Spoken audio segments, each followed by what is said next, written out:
Walter Cronkite once said, "In seeking the truth, you have to get both sides of the story."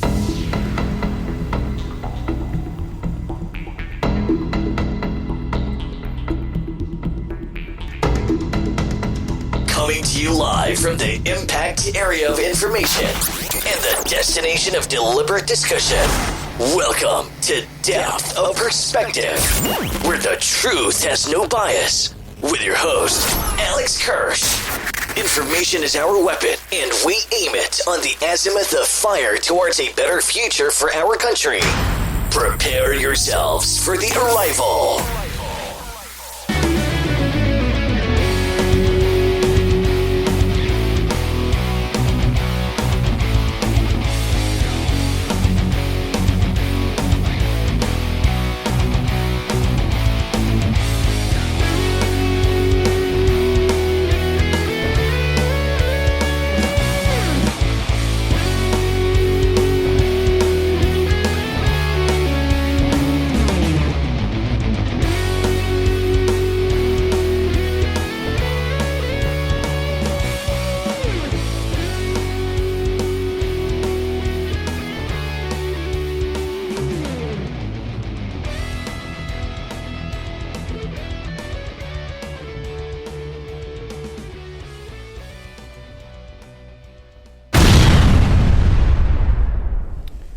What's happening, everybody? Alex here, and welcome to another episode of Depth of Perspective, where the truth has no bias, a podcast from the Alex Kirsch Project here in association with 365 Broadcasting.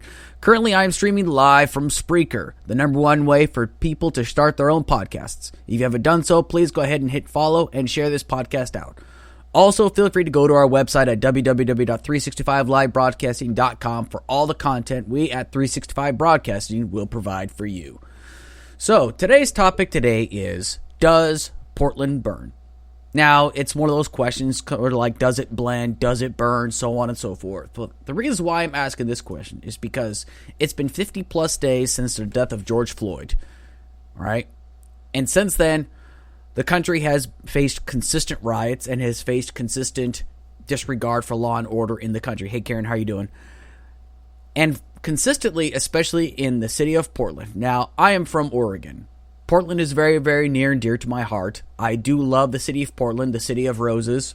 I do love the fact of how beautiful it is. It's a very artistically driven city. There's a lot of history behind the city of Portland. But right now, the historical significance of Portland right now is the amount of time that there has been spent on these riots. Now, I want everybody to understand something when it comes down to the discussion of riots or protesting, okay? I'm a firm believer in the Constitution of the United States and that everybody has a right to peacefully protest. And I want to make sure everybody understands where I'm coming from. Peacefully protest is a very big part of that. To peacefully assemble is in keeping with the finest traditions in regards to the Constitution of the United States, specifically the First Amendment.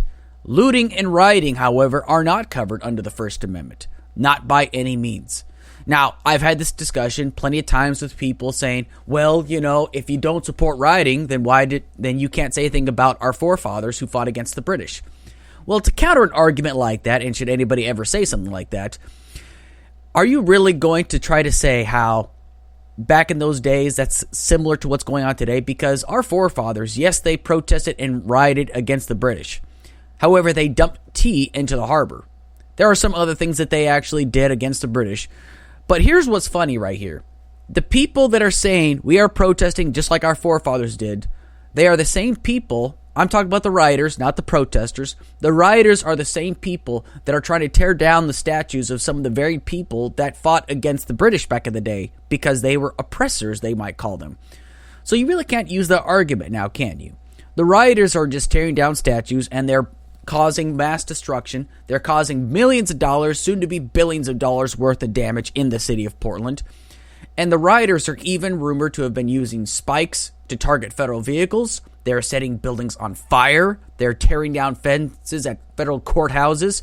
I mean, this is ridiculous. I'm sorry. I get it. I understand why people are protesting. I understand completely. But that does not give you a free pass to just cause mass mayhem and cause mass destruction across the city of roses. I'm sorry, it does not work that way. And the thing is, I'm directing my attention specifically at the rioters, okay? I have a problem with what you're doing because guess what's caused now? Guess what you have basically brought to Portland?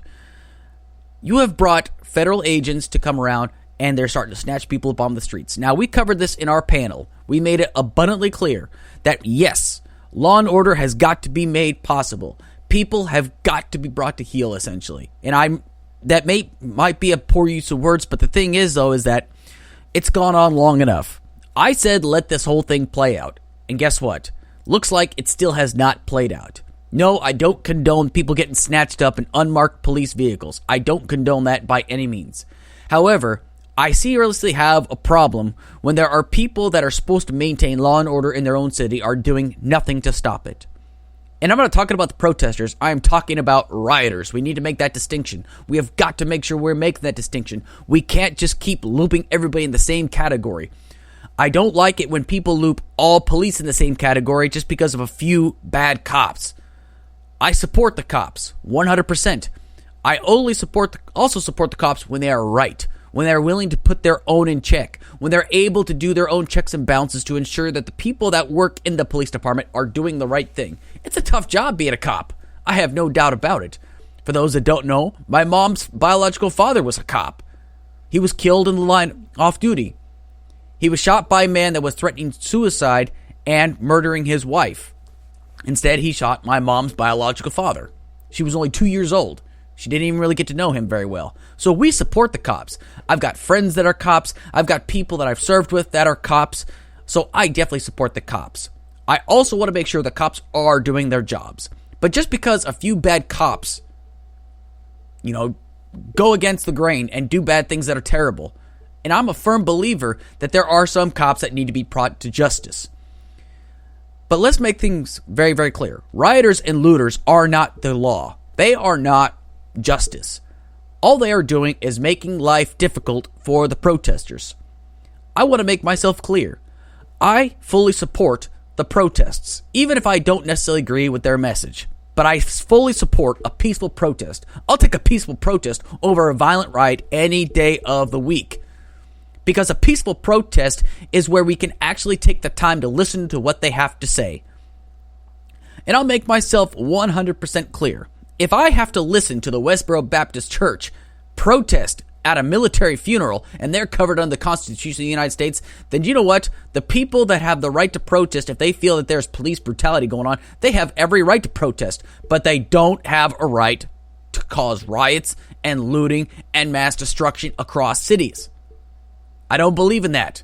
Never have and I never will. I'm imploring the mayors and the governors of these cities and these states to maintain law and order. If that means that you're going to be the bad guy temporarily to make sure that everybody stops what they're doing, then so be it. You shouldn't have federal agents coming in to do what you're supposed to be doing, keeping your city in order. I don't want us to become the DPRK. I don't want us to become a place where you cannot peacefully protest. That is frightening to me, the thought of us never being able to do that ever again. But it's the rioters that are causing this. It's the rioters that are actually encouraging this behavior. Because the more you do this, the more you're going to have the federal government step in. And they have got to stop this. They don't even realize how dangerous of a precedence they're setting right now. I always say this. If you see something that's wrong and you don't correct it, you've created a new standard. It is that simple. You cannot allow this to continue. To the rioters, stop what you're doing. You are not helping anybody right now. You are causing more devastation than anybody could hope to achieve. We don't need it. I know they're not going to listen to me, though. I know they're going to say, we're out here protesting against the system. You're not doing a very good job of it, though. You're going to get the system to crash down upon you and the people that are out there peacefully protesting. There are people out there forming what's called the Mom's Wall and the Veterans Wall. There are veterans out there that are protecting the peaceful protesters, which I fully support. And every last one of us on this forum should support the right to peacefully protest. Even if we disagree with the message, we should always support the right to peacefully protest. But we never ever should support the riots, the looting, the burning, none of that. It's time for the riots and the looting and the All of it has got to end.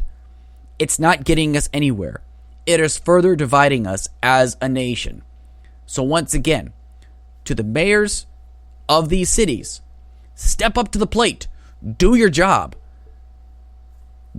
Hold these people accountable. Hold the rioters accountable. Leave the protesters be.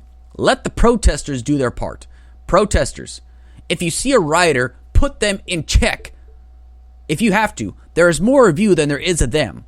And I know it's not your job to do so. But the thing is, though, if you show that you are serious about it, you will stop these looters and rioters. Peaceful protesters, I implore you, please, don't stop what you're doing. Please continue to peacefully protest. But put an end to the rioters. Put an end to the looters. Show that even if you feel that there is some injustice going on, you're still willing to stand up for what's right. And what's right is putting an end to this burning, this looting, this rioting. To those out there that are actually trying to put a stop to it, I commend you. And I'm thankful for you. Portland is the city of roses. And it breaks my heart to see it burn. It breaks my heart to see how terrible things are. Granted, I've got some friends in that area that say, well, you're just seeing what's amplified by the media, and I accept that.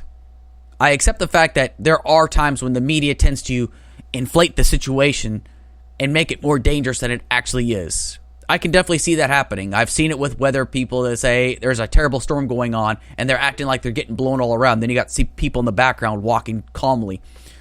I have no doubt that there is some truth to that. That there might be, it might not be as dangerous. However, when I'm reading consistent reports of consistent rioting and looting and burning and spikes being used against federal officers, that's bad. That's really freaking bad. We cannot allow this kind of behavior to continue. I want it to be clear. I support the peaceful protests, but I'm against the violent riot. I support the police, as long as they're correct and holding each other accountable. I want to remind everybody of this.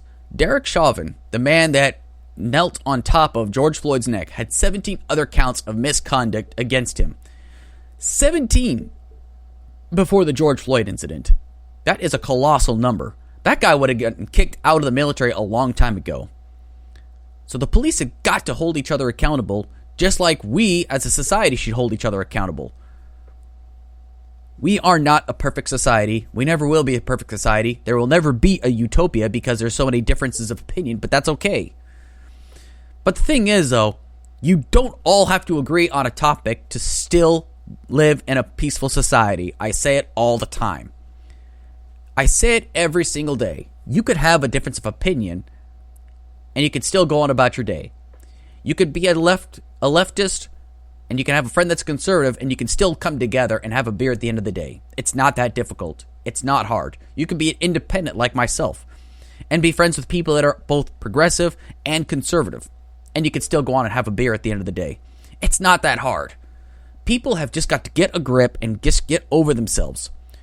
This is not the answer. Violence is not the answer. Violence begets violence.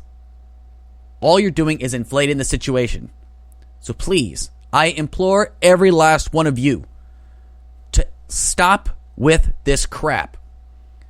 Stop with the rioting. Stop with the looting. Stop with the burning. We've had enough. The United States has had enough. If you feel strongly about something, then get inside of your communities and make a difference. I implore everybody to make a difference. Be that change that you wish to see. Don't just burn the whole freaking city down. You're not gaining anything off of that. Point blank, period, bottom line.